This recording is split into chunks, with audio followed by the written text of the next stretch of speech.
Hello, everyone. Once again, this is Dare to Speak. I recently came across a video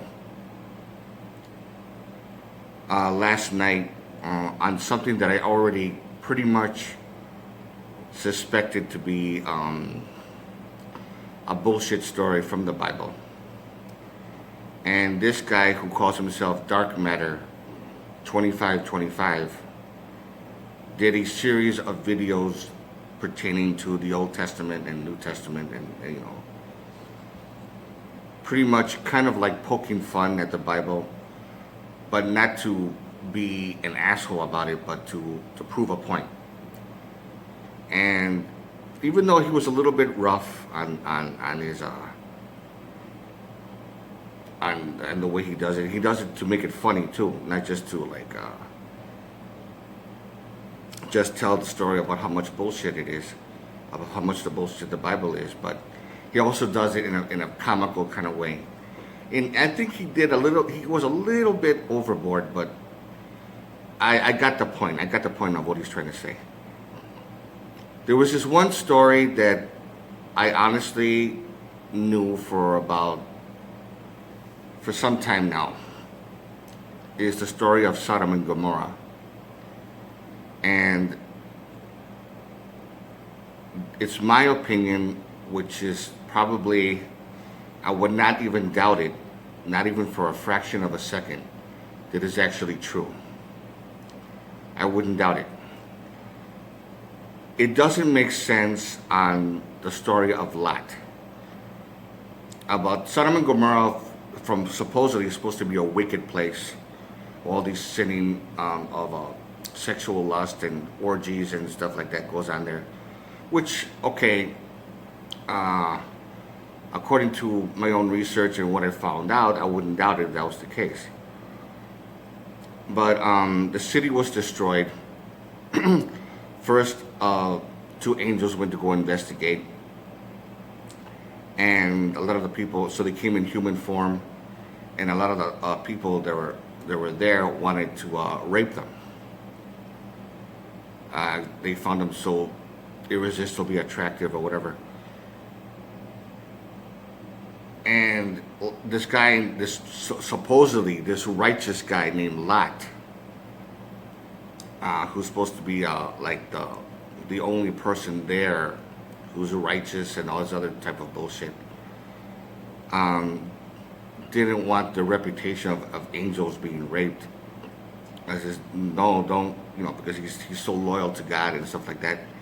So far, it's already pretty much it's a stupid story, very stupid. So he offers up his own daughters to rape, and they're both virgins, according to him. And so in order so he won't offend God and to respect him and this and that. So far, it's pretty much laughable at best. And when him and his wife and his daughters left because the city was about to be destroyed, it exploded like an atom bomb hitting the city. And of course, they were told not to look back. And of course, Lot's wife did. She made the mistake, and then she got burned to a cinder. When they made it to a safe place, and then they had to repopulate, the daughters said, "We need to bear children." And there's no men. All we have is Lot. And then they says, "Well, let's just have sex with him, so we can produce babies and start, repopulating," or some stupid crap like that. And they got him drunk, so he didn't know exactly what was going on. Now, I'm sorry, but this it's so fucking stupid. This story is like one of the most stupidest stories in the Bible, and it clearly shows how much bullshit it is. First of all, if you really look at it from a logical point of view, there is no way a person who's very drunk will be able to have sex and even impregnate somebody or whatever, especially if they're very drunk to the point that they're so disoriented they could barely stand up. And and from what I understand, he was basically just laying on his back, so they mounted him and stuff like that. Look,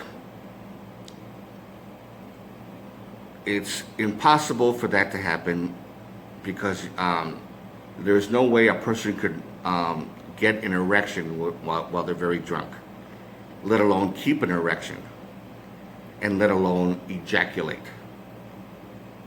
It is, science pretty much proved it, and from a lot of people, from what I heard, is basically common sense.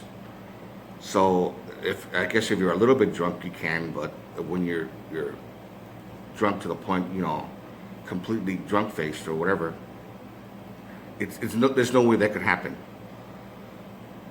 The thing that you need to realize. So what exactly happened? Most likely is this. First of all, Sodom and Gomorrah is a sinful place with all the orgies. There's a lot of homosexuality. There's a lot of pedophilia. So therefore, Lot was not righteous. He was in on this whole thing. There was a lot of incest in the family. He already had sex with other people, with his daughters already. So it's nothing new. So when they had sex with him, he wasn't drunk. That's the only explanation. This is the only explanation for it. He wasn't drunk.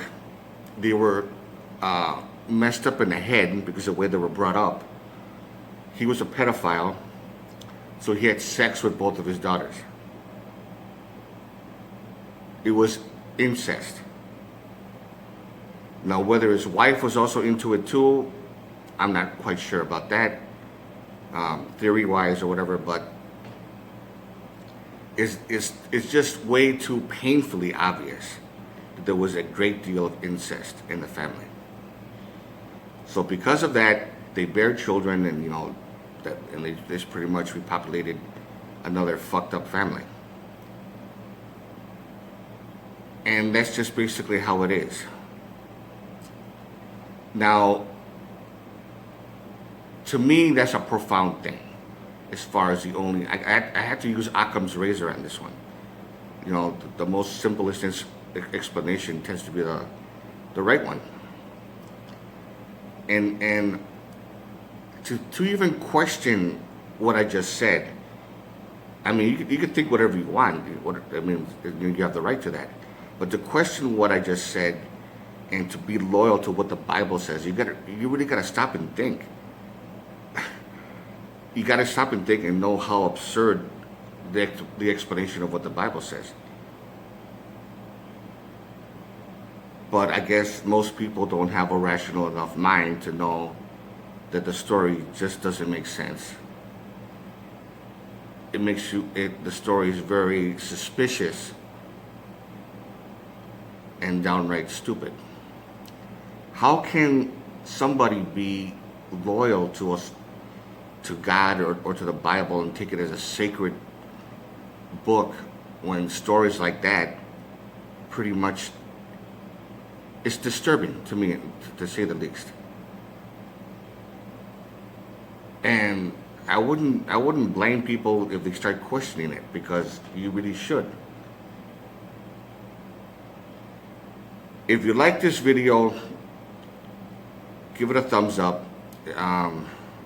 Questions or comments, you know what to do, and that kind of thing. It's just too obvious that there was incest in the family. They probably did everything,